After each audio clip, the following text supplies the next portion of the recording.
matin. Place au Club Culture d'Europe 1 matin. On commence avec le livre du jour, Nicolas Caro. Ce matin, vous nous emmenez au Japon avec un joli petit livre. Oui, joli livre pour un sujet terrible. C'est cette superbe collection dont on a déjà parlé ici aux arènes qui s'appelle Comment.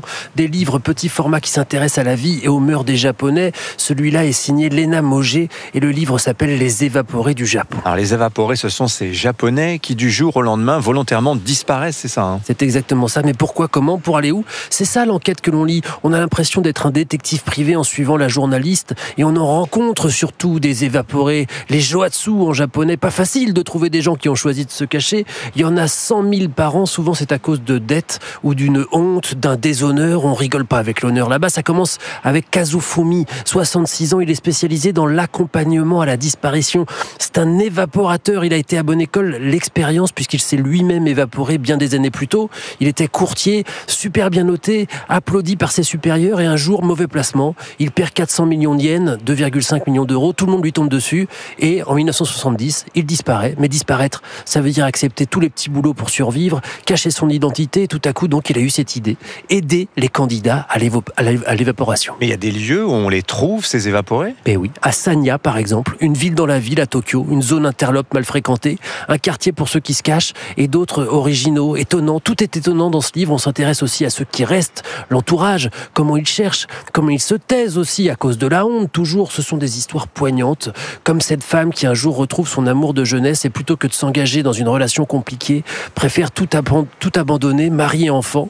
On a du mal à comprendre évidemment. Et puis, il y a ceux qui reviennent. Ça arrive, même si c'est rare, parce qu'au bout d'un moment, il est trop tard, mais on en suit un qui rentre, après des années d'errance, il frappe à la porte, pas à celle de sa femme, parce qu'il n'y arrive pas, c'est trop dur, à celle de ses beaux-parents. Je vous laisse lire, c'est complètement dingue. On passe ce temps à dire, c'est dingue, c'est dingue, c'est dingue. Incroyable, c'est fascinant cette histoire d'évaporés du Japon. Voilà, les évaporés du Japon, donc signé Léa Mogé. Merci beaucoup Nicolas Caro, c'est l'édition des Arènes. Et Loïs Goua, la série qui nous a beaucoup plu cette semaine, c'est une satire sociale à l'humour noir. Et oui, bienvenue sur une île paradisiaque en Nouvelle-Angleterre, dans la demeure somptueuse de Michaela et Peter Kell. Ici, les femmes portent des robes à plusieurs milliers de dollars, les brushings sont impeccables et le personnel vaporise du parfum de lavande sur les sous-vêtements des propriétaires. Ah oui, c'est pas con. Voilà le décor de la nouvelle série Sirens avec Julianne Moore et Kevin Bacon dans la peau de milliardaires tout à fait antipathiques. Alors, qu'est-ce qui se passe dans cette belle maison ? Michaela, la patronne, est fidèlement assistée par Simon, une jeune femme sérieuse, très heureuse dans son job. Mais voilà, un événement inattendu qui risque bien de mettre son poste en péril. Il y a une jeune femme bizarre qui demande à te parler. Elle dit qu'elle est ta grande sœur. Non. Non mais t'es sérieuse? Je te dis que papa est atteint de démence et tu m'envoies en bouquet de fruits. Bienvenue mesdames. Allez-y, il y a des petits amuse-bouches.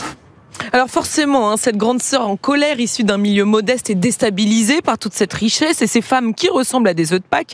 Mais surtout, elle s'aperçoit que sa petite sœur est complètement sous l'emprise de sa patronne. Les griffes de cette Michaela t'en serrent tellement l'esprit que t'as même pas conscience que t'es dans une secte.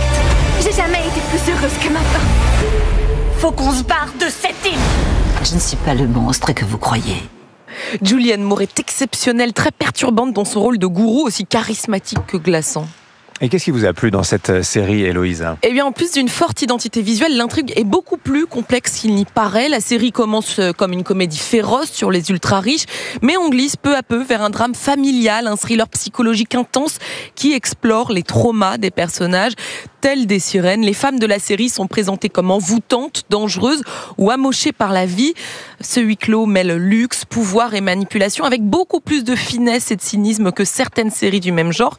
Alors je me retourne vers vous, Anissa, si vous avez aimé dernièrement la série Un couple parfait avec Nicole Kidman sur Netflix.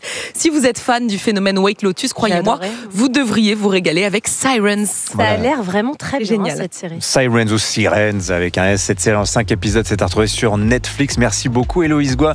Merci, bonne journée, à demain. Dans un